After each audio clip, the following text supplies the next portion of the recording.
അങ്ങനെ ഇന്ത്യയുടെ അടുത്ത മാച്ച് എത്തിയിരിക്കുകയാണ്. ഇന്ന് പാകിസ്ഥാനും ഇന്ത്യയുമാണ് നേർക്കുനേർ വരുന്നത്. രാത്രി 8 മണിക്കാണ് മാച്ച് ആരംഭിക്കുന്നത്. പാകിസ്ഥാനെതിരെ കളി വരുമ്പോൾ ആരാധകർക്ക് അത് ആവേശമാണ്. വർഷത്തിൽ ഒരു തവണയൊക്കെയാണ് പാകിസ്ഥാനും ഇന്ത്യയും നേർക്കുനേർ വരുന്നത്. പാകിസ്ഥാനെതിരെയുള്ള മാച്ചിൽ അടിമുടി മാറ്റങ്ങളാണ് ഇന്ത്യൻ ടീമിൽ വന്നിരിക്കുന്നത്. ഇതിനെക്കുറിച്ചാണ് നമ്മൾ ഇന്നത്തെ വീഡിയോയിൽ നോക്കുന്നത്. ഇത്തരം ക്രിക്കറ്റ് ന്യൂസിന് വേണ്ടി ഈ ചാനൽ മറക്കാതെ സബ്സ്ക്രൈബ് ചെയ്യൂ. പാകിസ്ഥാനെ ഇന്നത്തെ മാച്ച് നിർണായകമാണ്. ഇന്ന് തോറ്റാൽ പാകിസ്ഥാൻ വേൾഡ് കപ്പിൽ തന്നെ പുറത്തായേക്കും. അതുപോലെയാണ് ഇപ്പോൾ അവരുടെ അവസ്ഥ. അതുകൊണ്ട് ഇന്ന് പാകിസ്ഥാൻ നല്ല കളി പുറത്തെടുക്കാൻ സാധ്യതയുണ്ട്. കഴിഞ്ഞ മത്സരത്തിൽ അമേരിക്കയുമായിട്ട് തോറ്റെങ്കിലും ഇന്ത്യക്കെതിരെ വരുമ്പോൾ പാകിസ്ഥാന് പ്രത്യേക ഊർജ്ജമാണ്.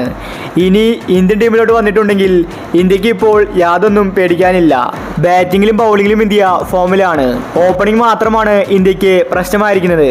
കഴിഞ്ഞ കളി രോഹിത് ശർമ്മ അടിച്ചു കളിച്ചു. എന്നാൽ വിരാട് കോഹ്ലി ഫോമായിട്ടുണ്ടായിരുന്നില്ല. ഇന്ന് പാകിസ്ഥാനെതിരെയും കോഹ്ലി രോഹിത് ശർമ്മയും ഓപ്പണിങ്ങിൽ വരുമെന്ന റിപ്പോർട്ടാണ് വന്നിരിക്കുന്നത്. ജയ്സ്വാളിന് ഓപ്പണിങ്ങിൽ സ്ഥാനം കിട്ടില്ല. പതിവ് പോലെ തന്നെ വൺ ഡൗണിൽ ഋഷഭ് പന്ത് കളിക്കും. സൂര്യകുമാർ 4 നമ്പറിലും.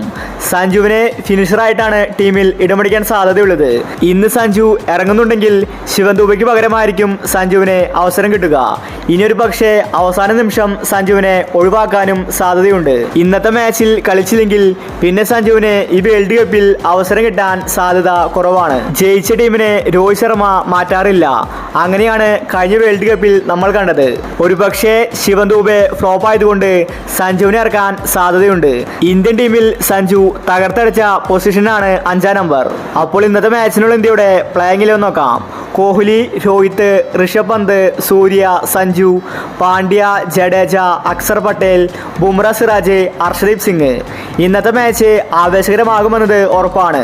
പാകിസ്ഥാനും ഇന്ത്യയുമാണ് നേർക്കുനേർ വരുന്നത്. അപ്പോൾ നമുക്ക് ഇന്നത്തെ മാച്ചിന് വേണ്ടി കാത്തിരിക്കാം. ഇത്തരം ക്രിക്കറ്റ് ന്യൂസിന് വേണ്ടി ഈ ചാനൽ മറക്കാതെ സബ്സ്ക്രൈബ് ചെയ്യൂ.